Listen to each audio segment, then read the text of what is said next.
Hi guys, andito po ako ngayon sa tabi ng kalsada. Nag-aantay po ng sasakyan guys. Ito po yung kalsada guys. Oh, wala masyadong sasakyan.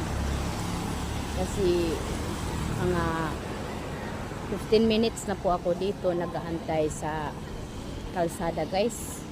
So ayan, makikita natin yung kalsada na grabing basa-basa sa ulan.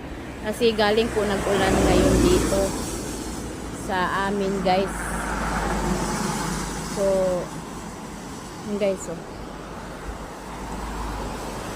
wala masyadong sasakyan guys na mga bus, puro lang mga yung mga private car lang po na dumadaan dito guys. 15 minutes na po ako dito nag-aantay sa bus pero wala pa ding dumating. So yan lang guys, thank you so much kasi